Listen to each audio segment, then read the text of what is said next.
I'm told that there are up to 20 different creation stories in the Bible. 20. And some of them are just verses that tell us something about how the world was created. I think there are 4 main ones. But they're not there to tell us how the world was created. That's not what creation stories are for. Creation stories are there to give us a sense of why it was created and what our place is in the midst of it. So the story, for instance, in Genesis 2, the Adam and Eve story, it tells us that we're in midst of a beautiful creation, but that we need to be reconciled to God within it. There's some fracture that's there. The first chapter of the Gospel of John about the Logos, it tries to tell us that the nature of creation, the pattern of creation that lives there, is exemplified and unfolds in Jesus the Christ, and therefore also in us. I'm going to read 5 verses from Genesis chapter 1, and then I'm going to read the 4th story, which is from the 8th chapter of the book of Proverbs. Would you listen as the Spirit speaks to you? In the beginning, when God created the heavens and the earth was a formless void. Darkness covered the face of the deep, and the breath of God hovered over the surface of the waters. And God said, "Let there be light." And there was light. And God saw that the light was good. God separated the light from the darkness, calling the light day and the darkness night. And there was evening, and there was morning, the first day. Proverbs 8 talks about creation from the point of view of wisdom. Wisdom speaks about how she, and it's usually a feminine noun, how she interacts with the creative force and power of God.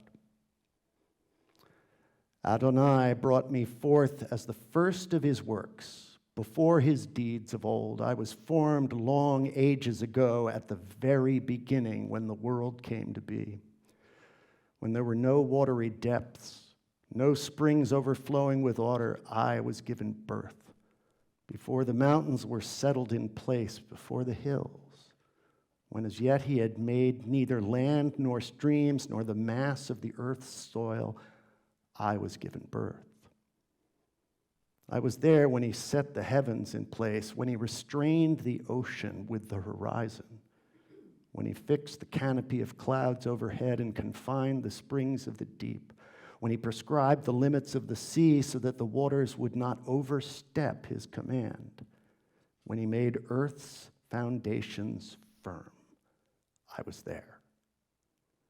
Then I was at his side each day, his darling, his delight, playing in his presence continually, playing over his whole world, rejoicing in the human family. So now then, my children, listen to me. Blessed are those who keep my ways. Listen to my instruction and be wise. Do not disregard it. Blessed are those who listen to me, watching daily at my doors, waiting at my doorway. For those who find me find life and receive favor from Adonai. But those who fail to find me harm themselves. All who hate me love death. The grass withers and the flower fades, but the word of our God stands forever. My wife Barbara and I have been attending the Wisdom 2.0 conference this week. Thankfully, we've been able to do it online, where the tickets were $10 instead of the $700 it was to go in person. Been listening to some interesting people. It's a conference focused on understanding the future of AI, artificial intelligence. Had the chief operating officer of OpenAI that gave us ChatGPT. Had the co-founder of LinkedIn people like that. The first speaker was Van Jones. Now, you may know him as a CNN commentator and an activist in many ways, but you also may know him as a man that Jeff Bezos gave $100 million to and told him to distribute it any way he wanted. What an incredible responsibility. So the one that was interviewing him asked him, well, why are you focused then on AI of all the things that you could do? And he's doing other things. But he says, well, I have an 18-month-old daughter. And I think it's entirely possible that, by the time she's 5, the very first crush she will have will be on an AI-generated entity. I think it's entirely possible that by the time it's time for her to have children, she may be able to get online and order up just the kind of grandchild she wants to give me. It's within the realm of possibility that she will be buried on Mars. That's why I want to be involved in AI. I want to create somehow a just society because we are developing a new civilization now. It is that dramatic. I want to make sure that the good stuff gets evenly distributed and the bad stuff is avoided as much as we can. Since I've talked to all the leaders in AI, all the executives, and I've determined they look at it one of two ways. It's either the Jetsons or the Terminator. The Jetsons, everybody has, a robot that will do all their work for them, and everyone's happy. The Terminator, we're all gonna die. It says, but what I've really been struck by is how young these executives are. People think they've got the world by the tail. They think they can control all this. But these are young kids, and they are scared. They've created Harry Potter's wand, and they have no idea what to do with it. It's terrifying. They don't know what to do, so they run around, and they're looking for rules.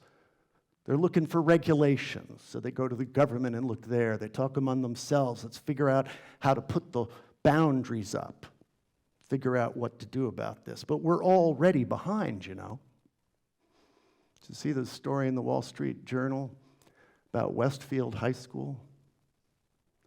My mother went to Westfield High School. Apparently, one boy, or maybe a couple of boys in the school, used AI to generate nude images of 30 different girls in the school. It was quite stunning. One of the girls, and I'm actually going to call her a young woman now because she had the courage to go on CNN and be interviewed about this, had the courage and the self-presence, talked about the need for laws to be passed so that that would be illegal, because you know what? It's not. No law to charge the boys with. Laws. Some question as to whether they do much good. What really seemed to help in the end in this situation as it unfolded is a couple of the boys took a step back and said, this is wrong, and told the girls what was going on. It's how it came out, how it unfolded. Laws can only go so far to fixing the catastrophes that we seem to be staring at. We've talked about this some. Talked about the meta crisis last week that's got a lot of flavors. AI is one of them. Climate change is another. We think we can pass laws and regulations or come to some treaty situation with all the other countries of the world so that we can solve climate change. Somehow it just seems like we're missing something. Like we can't quite get there in that way. We look to analyze, and then we develop a solution, and we pass a law, but realistically, is that going to get us there? Seems like we're stuck. That's why everybody's so afraid. And there's the Gordian knot in the Middle East between Israel and Hamas, the Palestinians. You know, anytime you talk about that situation, no matter what point in history you decide to start, there's a point before it. The conflict has been going on that more. It's in the vagaries of history.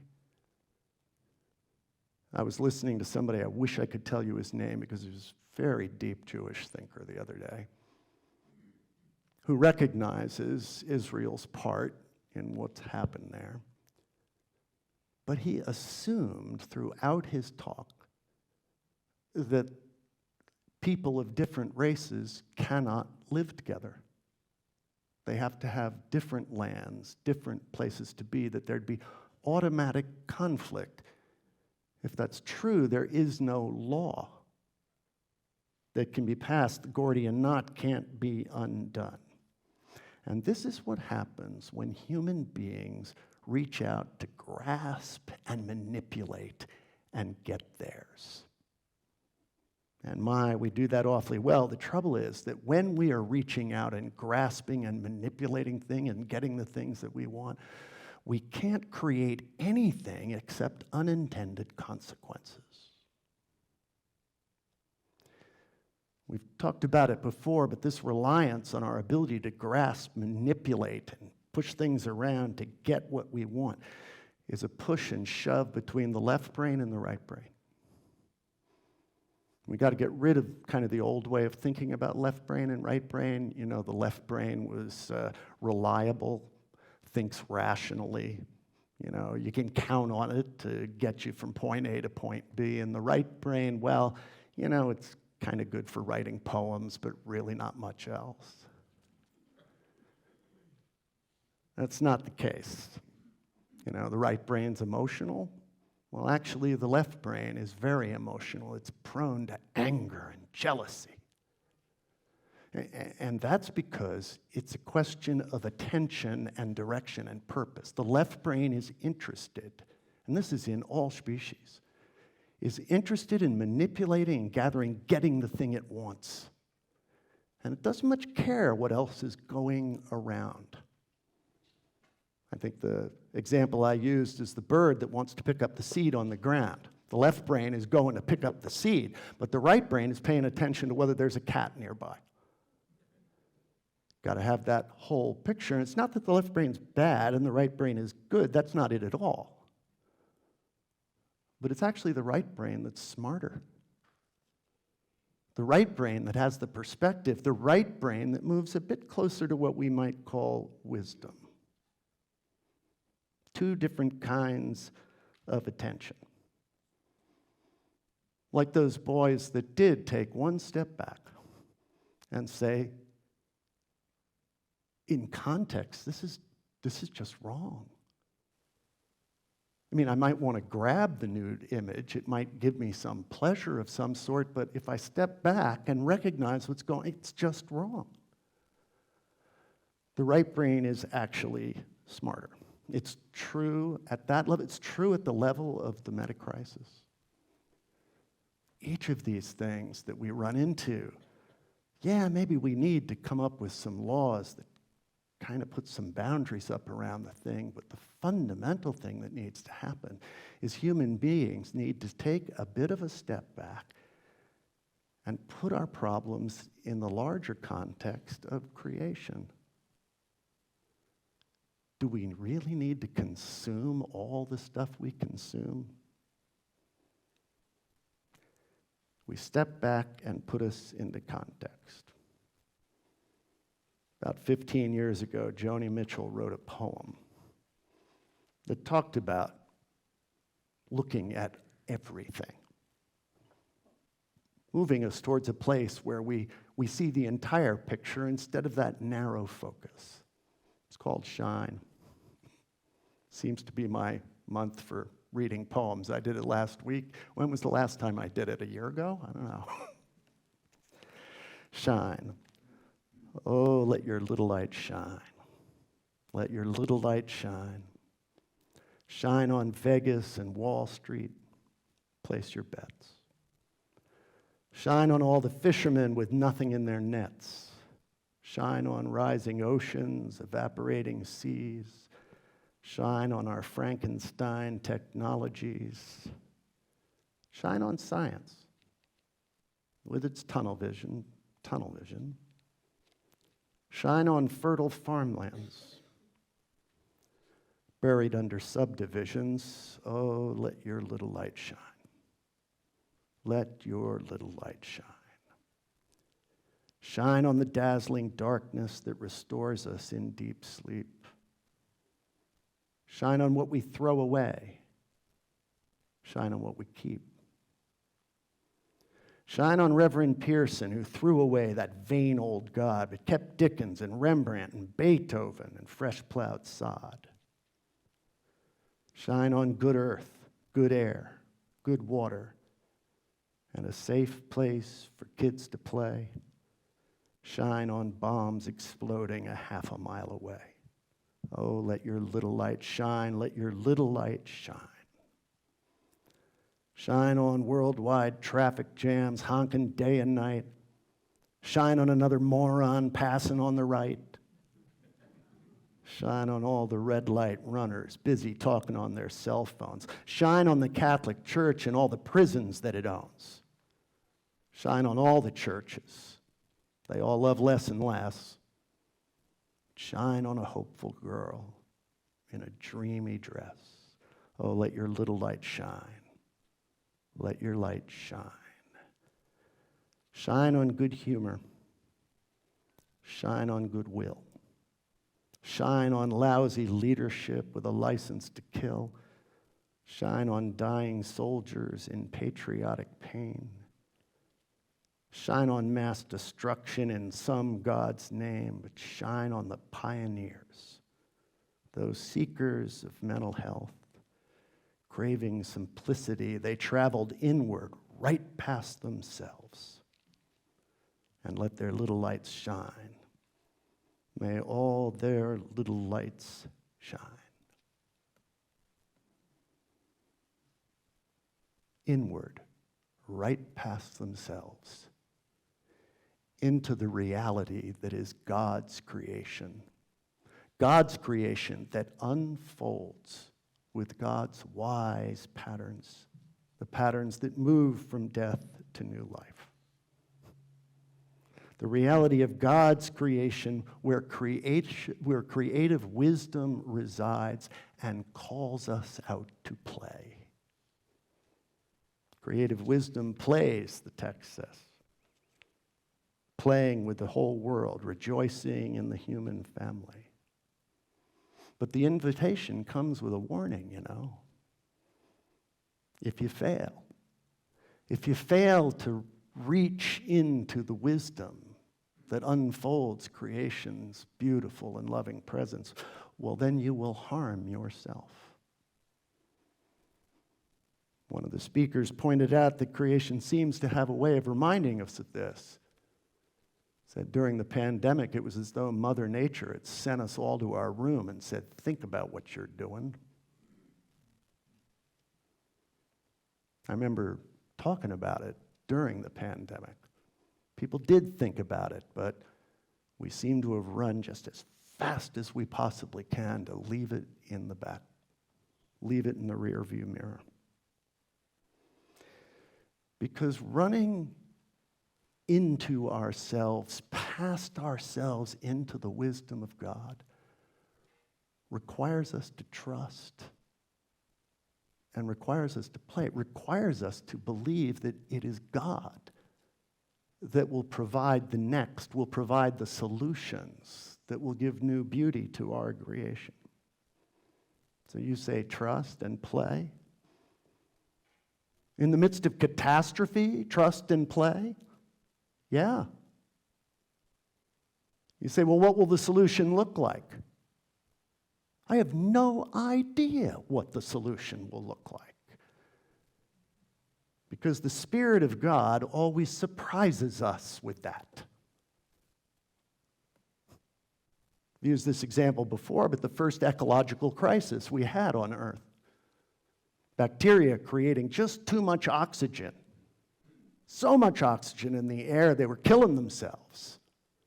And somehow, evolution unfolded. The spirit, Sophia, the wise one, managed to evolve eukaryotic cells that burnt that oxygen for energy, and the world came to some equilibrium again. It's always a surprise. It is God's way. I don't know what's going to happen, but I do know that if we reach into the wisdom of God and are willing to trust its unfolding, stepping back and looking at the whole picture, something beautiful will emerge. Not being a Pollyanna, because it's going to be hard to reach there, of that I am sure. But we'll get there. One of the other speakers talked about this class of children that were drawing pictures. This little girl was drawing, her teacher came up to her and said, "What are you drawing?" And she said, "I'm drawing a picture of God."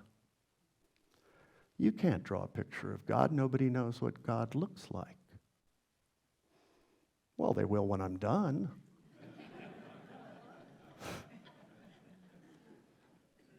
There's a kind of faith to that. And that's the call to faith that each of us have. It's why we would evangelize, why we would reach out to the world around us and tell them that there's a God who loves, that there's a God that unfolds beauty in creation, that we can reach back, step back, and rely on that God for our future, rather than on our little laws that seek to manipulate and shift and train. We are calling for faith in the world, rather than for exerting power in the world. And as we do, God's new civilization will unfold.